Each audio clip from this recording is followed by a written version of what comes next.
अर्जुन सबसे अच्छे धनुर्धर और द्रोणाचार्य के प्रिय शिष्य थे। जीवन में अनेक अवसर पर उन्होंने अपने श्रेष्ठ धनुर्धारी का परिचय दिया। इन्होंने द्रौपदी को स्वयंवर में जीता था। कुरुक्षेत्र युद्ध में ये भी एक प्रमुख योद्धा थे। अर्जुन महाभारत के मुख्य पात्र है। महाराज पांडु एवं रानी कुंती के वह तीसरा पुत्र था।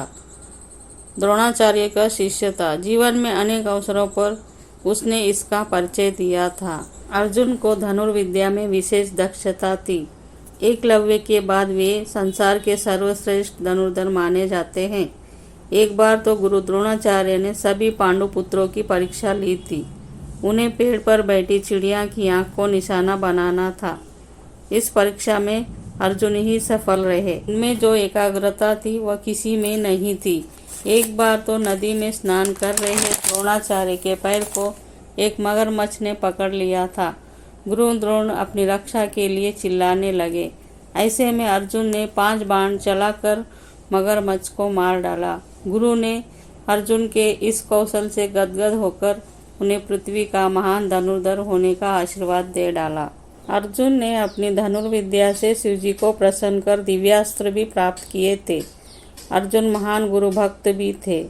पांचाल देश के राजा द्रुपद, जो कि गुरु द्रोण के बचपन के मित्र थे, एक बार उन्होंने गुरु द्रोणाचार्य को नहीं पहचाना और उनका अपमान भी किया। अपमान से तिलमिलाए हुए गुरु द्रोण ने द्रुपद से बदला लेने की ठान ली।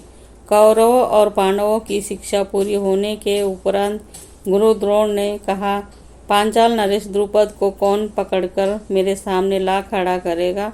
जो ऐसा करेगा वही मेरी गुरु दक्षिणा होगी। गुरु का आदेश पाते ही कौरवों और पांडवों में इस बात को लेकर होड़ लग गई। राजकुमार कौरव अपनी सेना लेकर पहुंचे, लेकिन वीर पांचालों से वे हार गए। अर्जुन ने संपूर्ण स्थिति का पूर्वानुमान लगाया। तत्पश्चात भीम, नकुल, सहदेव को लेकर द्रुपद की व्यूह रचना में घुस गए। असाधारण पूर्ति तथा पूरी चतुराई से उनके सारथी को घायल कर दिया। द्रुपद को बंदी बनाकर गुरु द्रोण को उनकी गुरु दक्षिणा अर्पित की। अर्जुन के श्रापग्रस्त होने के कुछ बातें। इंद्रपुरी की अप्सराओं, गंधर्वों, किन्नरों का विलक्षण व मोहित कर देने वाला नृत्य चला तो अर्जुन वहां की निराली शोभा में खो से गए थे। वहां रहकर उन्होंने गायन, वादन व नृत्य की शिक्षा ली। एक दिन वे इंद्र सभा में सोने की तैयारी कर रहे थे। तभी द्वारपाल ने आकर सूचना दी कि अनुपम सुंदरी उर्वशी आपकी सेवा में उपस्थित हुई है। उर्वशी ने अर्जुन के समक्ष अपना समर्पण स्वेच्छा से चाहता। उसने कहा, आप मुझे पत्नी की भांति स्वेच्छा से स्वीकार कीजिए। उसके इस अनुरोध पर अर्जुन ने उर्वशी से कहा, शिवा शिवा, आप क्या कह रही हैं? आप तो माता कुंती, गांधारी व माद्री की तरह मेरे लिए पूजनीय है। उर्वशी ने अपनी मादक मुस्कान बिखेरते हुए कहा, आप तो अच्छा नाटक कर लेते हो। नृत्य भवन में तो आप मुझे घूर घूर कर देखा करते हैं। अर्जुन ने उत्तर दिया, मैं तो आपकी नृत्य कला का कायल हूँ। अर्जुन के मुख से इस प्रकार के वचन सुनकर उर्वशी आग बबूला हो गई और बोली, मुझ काम पीड़ित सुंदरी का अपमान कर आपने अच्छा काम नहीं किया है। मैं आपको श्राप देती हूँ कि आप नपुंसक हो जाए।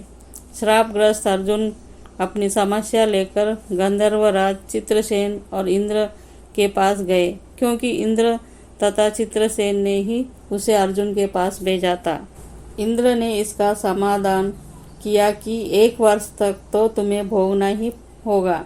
1 वर्ष के तुम्हारे अज्ञातवास में तुम्हें वृन्नला बनकर रहना होगा, जो कि तुम्हारे गुप्तवास में अत्यंत उपयोगी होगा।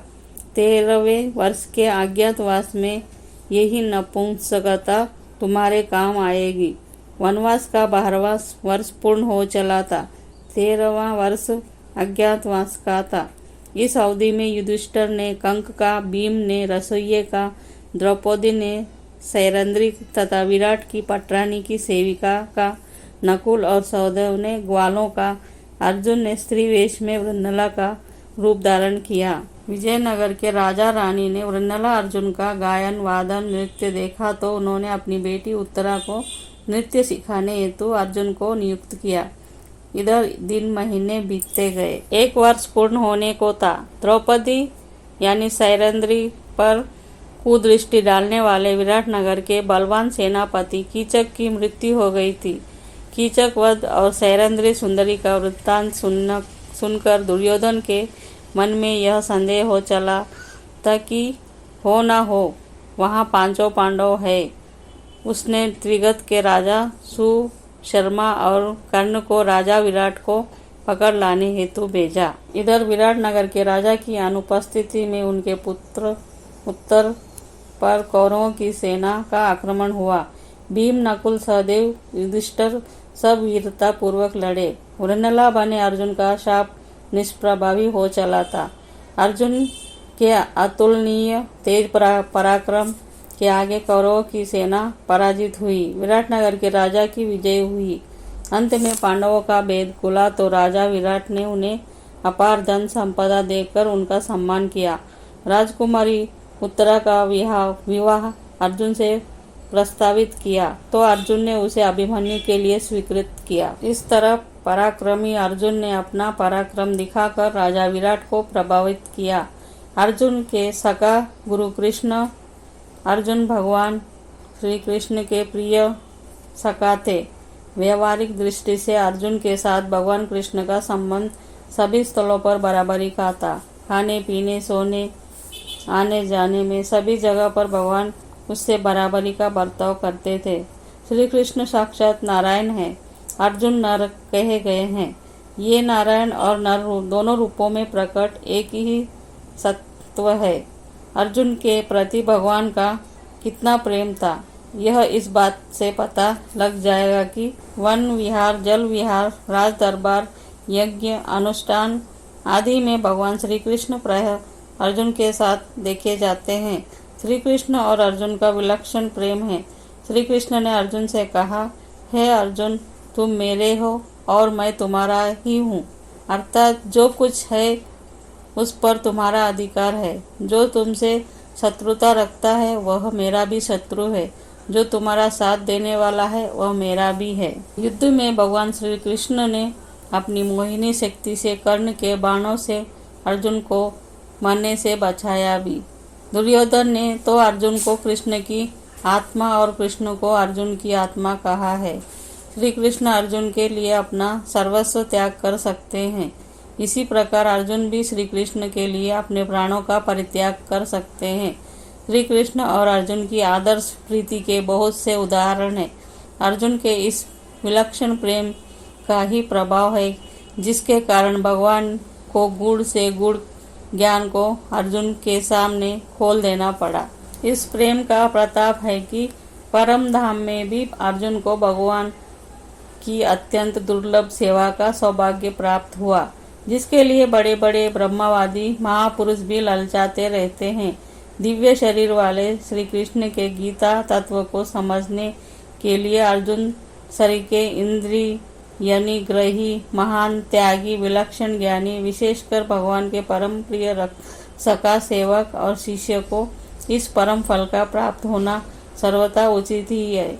अतः जहाँ योगेश्वर भगवान श्री कृष्ण है वहीं गांडीव धनुषधारी अर्जुन भी है। बुद्धिवीर, युद्धवीर अर्जुन। भगवान श्री कृष्ण समस्त योग शक्तियों के स्वामी है। अर्जुन भी नर ऋषियों के अवतार, भगवान के प्रिय सखा और गांडीवधारी महान वीर पुरुष है। अर्जुन आदर्श क्षत्रिय हैं, स्वाभाविक सूरवीर है। उनके लिए कायरता दोष है। जब महाभारत के युद्ध में कृष्णा तथा उनकी अक्षौहिणी सेना की सहायता मांगने दुर्योधन तथा अर्जुन पहुंचे तो अर्जुन श्री कृष्ण के पैरों के पास बैठे थे और दुर्योधन श्री कृष्ण के सिरहाने। अर्जुन जानते थे कि योग निद्रा से उठते ही श्री कृष्ण की दृष्टि पैरों के पास बैठे अर्जुन पर ही जाएगी। हुआ भी ऐसा ही। दुर्योधन ने उनसे उनकी बलशालिनी नारायणी सेना मांग ली और बुद्धिवीर अर्जुन ने स्वयं नारायण भगवान श्री कृष्ण को मांग लिया।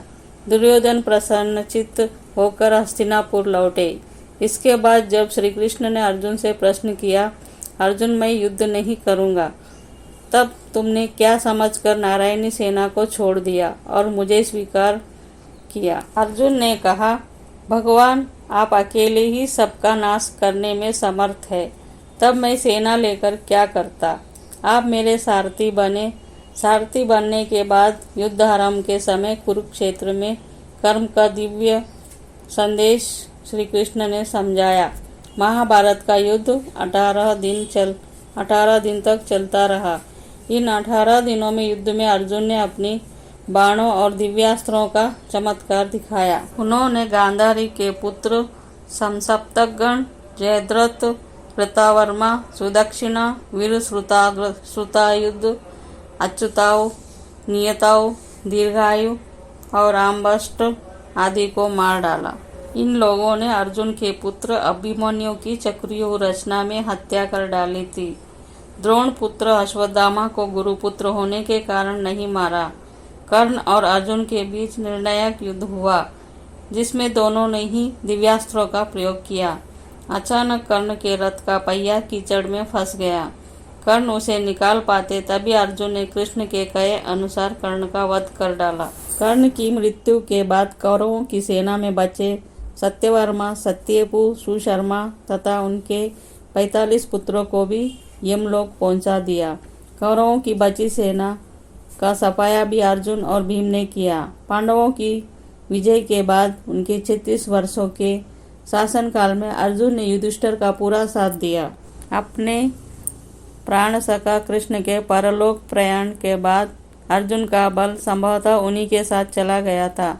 इस तरह महाभारत काल में अर्जुन का चरित्र अपने श्रेष्ठ मानवीय गुणों के कारण विशेष महत्व रखता है। जिसके सखा एवं सारथी भगवान श्री कृष्ण स्वयं हो, वह कितना श्रेष्ठ हो सकता है, यह अर्जुन का चरित्र ही प्रत्यक्ष प्रमाण देता है। कृष्ण ने अर्जुन के अज्ञान जनित मोह को इस प्रकार नष्ट किया कि उनके सारे भेद, सारे संशय, सारी शंकाएं समाप्त हो गई। धनंजय, गुणाकेश, सव्यसाची अर्जुन अपने सभी रूपों में सभी को आकर्षित एवं प्रभावित करते हैं।